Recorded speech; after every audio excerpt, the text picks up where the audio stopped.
El día de hoy les voy a platicar una historia que todos los farmacéuticos no sabemos. Es como un himno, un lema, un hito. Qué sé yo, debería estar en nuestro código de ética saberlo. No sé, es que si no te lo sabes es como si no te supieras tu nombre.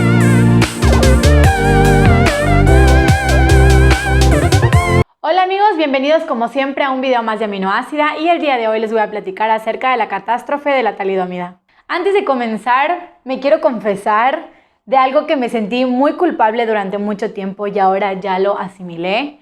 Y es que a mí no me gustaba la historia y yo me sentía muy mal por eso y ustedes dirán, Ashanti, pero aquel que no conoce la historia está destinado a repetirla. Y bueno, vamos a ver. Existen varios tipos de historias. Está la historia de tu vida, la historia de mi vida, la historia de México, la historia del origen del universo. Hay muchísimas historias y no todas las historias me tienen que gustar. Yo antes pensaba que la palabra historia englobaba únicamente a la historia política. Me tardé muchísimo en entender esto. Ahora puedo decir que sí me gusta la historia, me encanta la historia científica. Y es que es súper chistoso porque cuando me senté a realizar el guión de este video, me puse en retrospectiva y dije, yo odiaba hacer todas las primeras actividades de mis materias en la facultad porque se trataba de una línea de tiempo, entonces me sentí con muchos sentimientos encontrados porque realmente me gusta la historia, pero recuerdo que no me gustaba hacer esa actividad, pero no era realmente porque en sí misma no me gustara, sino porque siempre era la misma actividad para todas las materias y en muchos casos era muy repetitivo. Por ejemplo, la historia de la biología celular y molecular se parece muchísimo a la historia de la genética, la de fitoquímica, la de farmacognosia y etc. Entonces yo sentía que era muy repetitivo y aparte luego pasaba que nos pasaban a exponer y luego escuchar a los compañeros y las horas de clases y que ya era muy tarde. Entonces todo ese conjunto de cosas como que a mí no me ponían tan contenta ni tan feliz de hacer esa actividad. Pero bueno, estoy muy de acuerdo con la frase que les mencioné al principio. Sin embargo, yo la aumentaría un poquito más y aquí se los voy a leer. Aquel que no conoce la historia del tema al que se dedica está condenado a repetirla y, peor aún, se está perdiendo de todas las aportaciones evolutivas que sus ancestros colegas hicieron y que son potencialmente la base para nuevas aportaciones. Entonces, este es mi legado para mi canal de YouTube. Y yo creo que esta frase tiene muchísimo contexto al momento de hacer investigación, por ejemplo, al momento ya sea de modificar algún proyecto o al momento de hacer desde cero un proyecto inédito. Nosotros tenemos que investigar, tenemos que hacer una revisión exhaustiva de la literatura para ver por qué sí o por qué no es viable hacer ese experimento o esa investigación. Entonces, considero que la historia y los antecedentes que hay de los temas realmente importan y realmente debemos de saberlos. En primeras instancias, para ver qué es lo que ya se hizo, qué es lo que falta, qué es lo que se podría modificar, mejorar, etc. Esto a mí realmente me hace mucho sentido. Pero entonces ya lo que iba el video de hoy es acerca de la historia de la catástrofe de la talidomida. La talidomida es una molécula que es un derivado sintético del ácido glutámico. Al final de los años 50, la empresa farmacéutica alemana, que recibía el nombre de Chemie Grünenthal en ese tiempo, comercializó esta molécula como un sedante no barbitúrico y no adictivo, que aún así podría no causar la muerte aún con sobredosis. Este fármaco resultaba ser muy efectivo y tiempo después se descubrió que también era muy efectivo como antiemético y para tratar los mareos matutinos en mujeres embarazadas. Este medicamento se distribuyó a lo largo del mundo en 46 países bajo diferentes nombres. Por ejemplo, en Alemania recibía el nombre de Contergan. En Reino Unido y Australia era conocida como Distaval, Softenon en Europa, etc. Muchísimas muestras médicas se repartieron durante ese tiempo a muchísimas mujeres embarazadas que tuvieran los síntomas que ya mencioné previamente.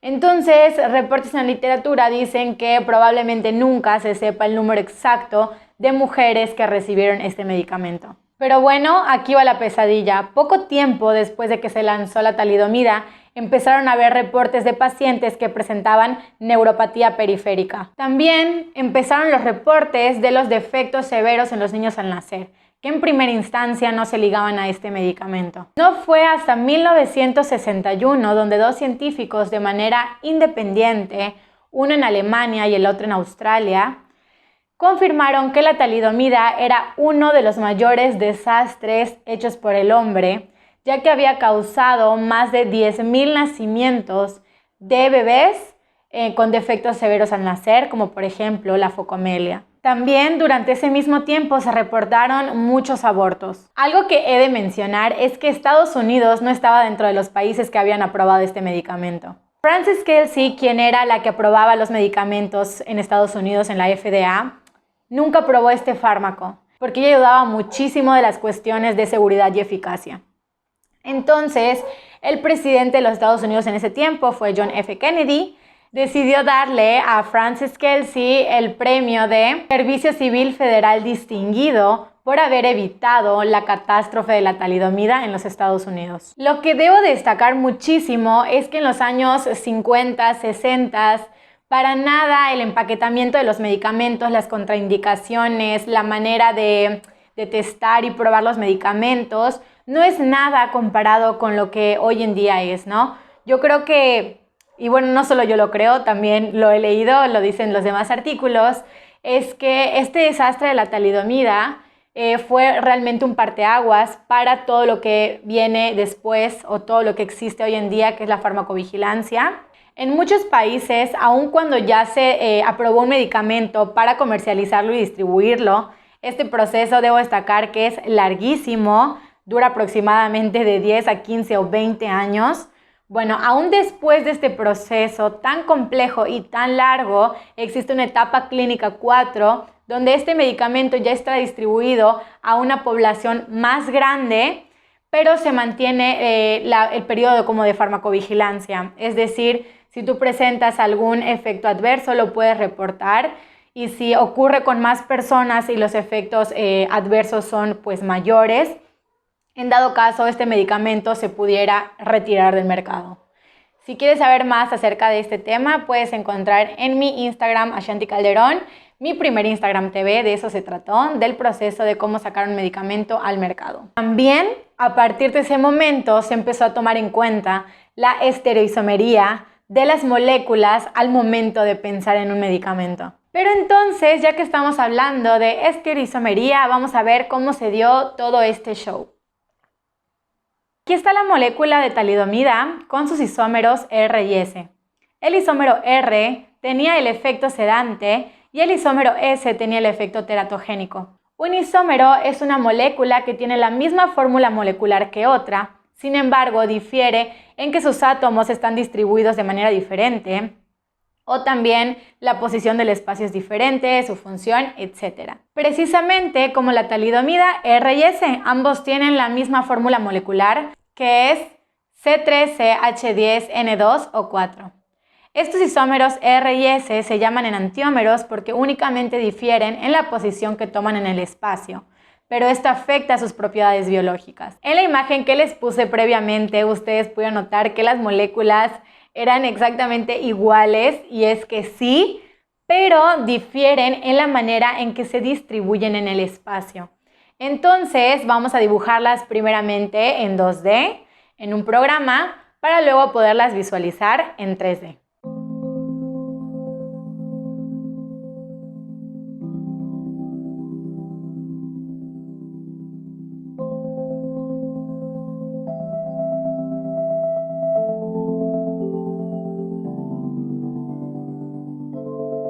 A nuestra primera molécula lista.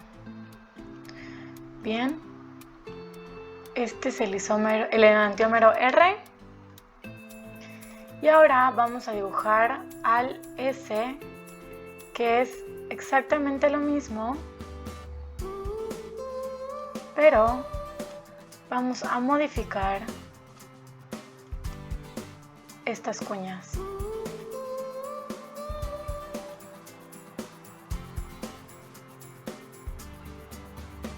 Entonces, antes que todo, vamos a nombrarlas.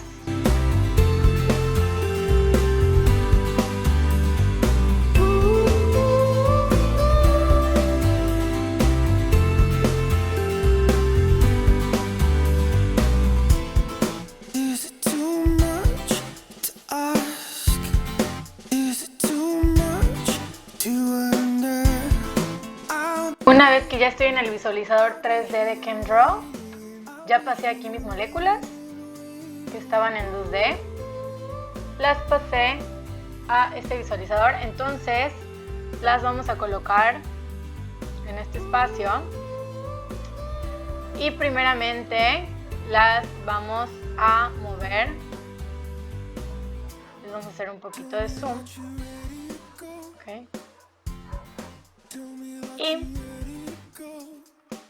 las vamos a rotar.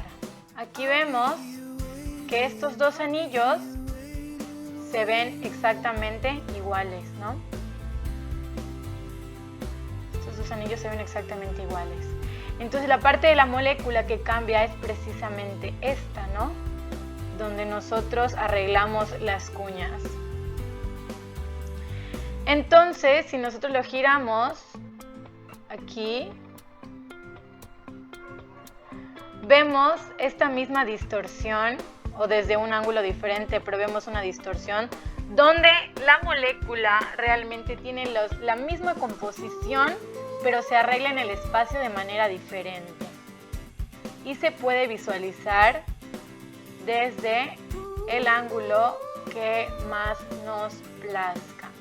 Entonces son estas las situaciones que hacen que tenga esta molécula diferentes actividades biológicas en el cuerpo humano. Una vez dicho lo anterior, y a lo mejor ustedes ya lo pensaron muy sabiamente, es por qué no se puede separar el enantiómero R del S. Y es que sí se puede, pero estos procedimientos muchas veces no son tan sencillos. Se puede hacer por síntesis enantioselectiva, donde solo tenemos uno de los enantiómeros, o también por cromatografía, etc. Hoy en día yo creo que la talidomida es un medicamento que se niega a retirarse del mercado, porque en investigaciones que hicieron después de esta catástrofe, vieron que ayudaba a personas con diferentes condiciones, como puede ser mieloma múltiple, lepra, la enfermedad de Crohn y otras más, pero claramente está muy regulado su uso. Me he dado cuenta que en todos los videos como que siempre hablo así, no sé por qué. Entonces quiero empezar a hablar así porque se me ve mi papada. Pero bueno, aquí las papadas no importan. De las 10,000 personas aproximadamente que sabemos que nacieron con estas malformaciones congénitas, la mayoría ya murió y la minoría sigue viva, y una de ellas es Alison Lapper. Ella es una artista y realmente tiene una historia impresionante, una historia de superación personal muy cañona. Ella cuando nació y sus padres la vieron sin manos y con piernas cortas, sus padres la decidieron abandonar. 4 meses después su madre la recogió y hasta la fecha el paradero de su padre se desconoce. Después de eso ella no se dio por vencida y se fue a Reino Unido a estudiar artes. Ella logró graduarse y tiempo después tuvo un hijo.